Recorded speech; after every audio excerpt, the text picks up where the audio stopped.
जय श्री राम। मानस चर्चा में आप सभी का स्वागत है। आज हम चर्चा करेंगे हनुमान जी ने मेघनाद का रथ क्यों तोड़ा। कहानी आप सब जानते हैं कि रावण ने जब सुना कि उसका पुत्र अक्षय कुमार भी काल कौलित हो गया, हनुमान जी के हाथों मारा गया, वह काल की भेंट चढ़ गया, तो रावण क्रोध में तिलमिला उठा। उसे तो इस बात की स्वप्न में भी कल्पना नहीं थी कि कोई बानर इस अभेद्य लंका नगरी में आएगा और ऐसा साहस करेगा कि मेरी मूंछ का बाल ही उखाड़ कर ले जाएगा। यह कोई यूं ही भुला देने वाली घटना नहीं थी। अब की बार रावण को लगा कि बैरी सचमुच ही बलवान है। रावण को इच्छा हुई कि निश्चित ही ऐसे बानर को देखना चाहिए। वध तो उसका मैं कभी भी कर डालूंगा, लेकिन पहले मैं उसकी सूरत तो देख लूं कि वह बानर कैसा प्रतीत होता है। इसीलिए अब अपने पुत्र मेघनाद को भेजता हूं और उसे ठीक से समझाकर कहता हूं कि वह अब की बार उस बानर को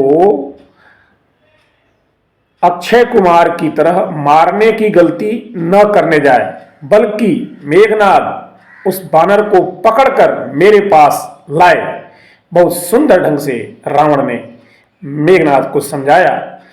रावण कहता है, सुन्नि सुतु बद्ध लंकेसरी साना। गोस्वामी जी की इस पत्तियों को देखें आप। सुन्नि सुतु बद्ध लंकेसरी साना, पठयसि मेघनाद बलवाना,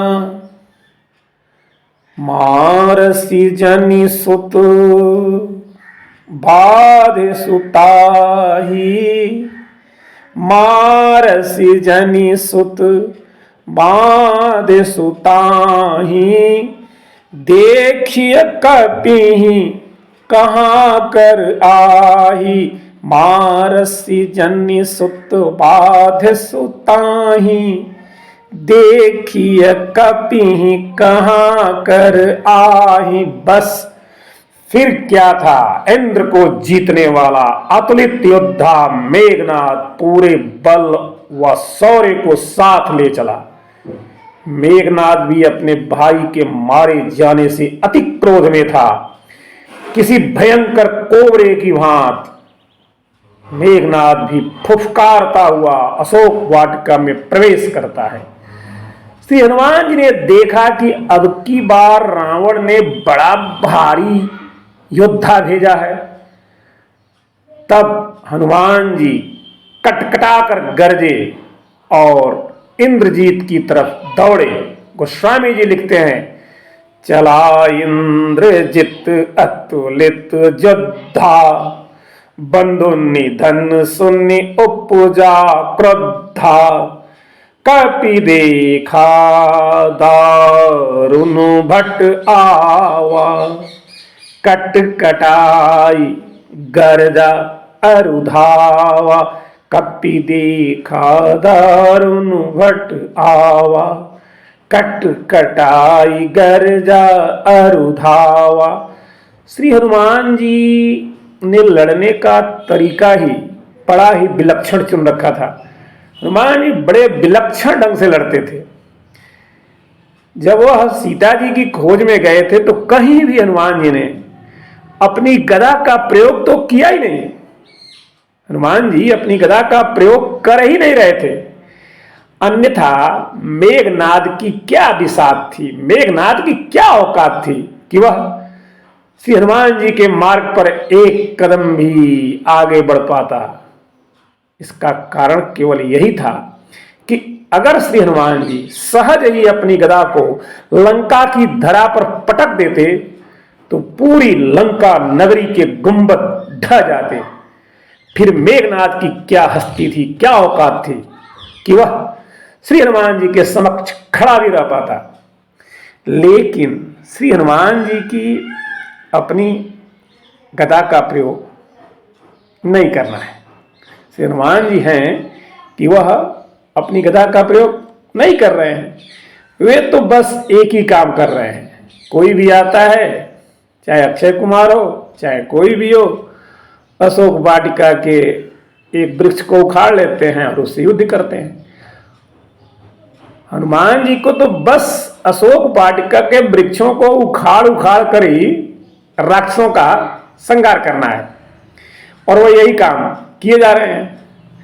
मानो श्री हनुमान जी का क्रोध राक्षसों के साथ साथ अशोक वाटिका के वृक्षों पर भी बरस रहा था। वह क्यों हो रहा था? शायद इसलिए क्योंकि इन वृक्षों ने भी बला का छल किया था। माता सीता जी जिस वृक्ष के नीचे विराजमान थी, वह भी मात्र नाम का ही अशोक वृक्ष था। वह वास्तव में किसी को शोक रहित नहीं कर पा रहा था, अपितु वह तो माता सीता जी के दुख का 8 प्रहर का साक्षी बना रहा, और एक क्षण के लिए भी सीता मैया का कष्ट हरण नहीं कर पाया। वारी लंका नगरी, नाम कुछ और काम कुछ और, तो क्या करना ऐसे प्रपंची व पाखंडी वृक्षों का, जो अपने नाम के अनुसार व्यवहार ही नहीं कर पा रहे हों। श्री हनुमान जी रावण को यही संदेश देना चाह रहे थे कि हे रावण, यह बात अपने हृदय में ठीक से धारण कर लो कि तुम्हारा छल व कपट तब तक ही अस्तित्व में है जब तक तुम्हारा सामना संत से नहीं हो जाता। संत ऐसे कपट से, इस प्रकार कपट भरे धूर्तों वाली चाल से, ऐसे कपट भरे व्यवहार को, ऐसे कपट भरे चीजों को जड़ से उखाड़ कर फेंकते हैं। मानो श्री हनुमान जी कहना चाह रहे हो कि हे रावण, जैसे मैं इन वृक्षों को उखाड़ उखाड़ कर फेंक रहा हूं, ठीक ऐसे ही मैं तुम्हें और तुम्हारे प्रत्येक दुष्ट राक्षस को उखाड़ उखाड़ कर नष्ट कर दूंगा। श्री हनुमान जी ने मेघनाद को देखकर जो वृक्ष उखड़ा था, उन्होंने उस वृक्ष का ऐसा प्रहार किया कि मेघनाद का रथ ही तोड़ डाला, नष्ट कर डाला, और उसे बिना रथ के कर डाला। मेघनाद नीचे गिर गया और श्री हनुमान जी के संग आए राक्षसों को उसने आगे बढ़ने को आदेश दिया। तब श्री हनुमान जी ने जो भी राक्षस मेघनाद के साथ आए हुए थे, उन्हें अपने शरीर के साथ मसल मसल कर प्राणहीन कर दिया। गोस्वामी जी ने लिखा है, अति विशाल तरु एक उपारा, बिरथ किन्ह लंकेश कुमारा, रहे महाभट्टता के संगा, रहे महाभट्टता के संगा, गहि गहि कपि मर्दई निज अंगा, गहि गहि कपि मर्दई निज अंगा। श्री हनुमान जी ने मेघनाद का रथ तोड़ा, तो यह भी मेघनाद के लिए, हम कहें रावण के लिए भी एक संदेश ही था। वह यह कि मेघनाद, तुम्हें इतना भी ज्ञान नहीं कि किसी संत से भेंट करने जाओ तो अपने रथ पर चढ़कर मत जाओ।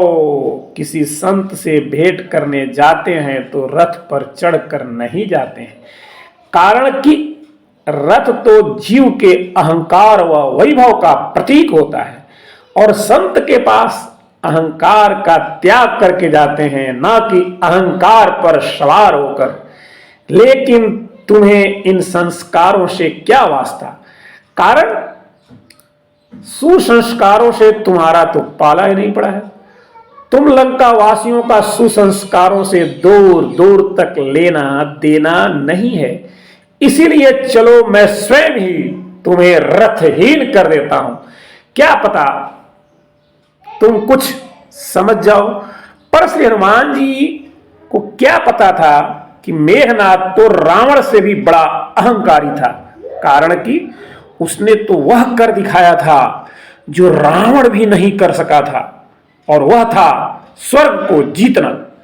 मेघनाद ने स्वर्ग नरेश इंद्र को न केवल पराजित किया था, अपितु इंद्र को बंदी बनाकर लंका नगरी में जुलूस निकालते हुए भरी सभा में रावण के समक्ष प्रस्तुत किया था, जिसके कारण मेघनाद को एक नया नाम मिला था, इंद्रजीत। और आज ऐसा ही आदेश रावण ने फिर मेघनाद को दिया था, जाओ पुत्र, उस बानर को बांध कर मेरे समक्ष ले आओ। आज रावण और मेघनाद दोनों ही उस विजय रथ के गर्व से भरे थे, अतः उनके गर्व के इस रथ को हनुमान जी ने नेस्तनाबूद कर दिया। श्री हनुमान जी उस रथ को ही तोड़ डाला, केवल इसीलिए कि रावण और मेघनाद दोनों का घमंड भी जड़ से नष्ट हो जाए, समाप्त हो जाए। जय श्री राम, जय हनुमान।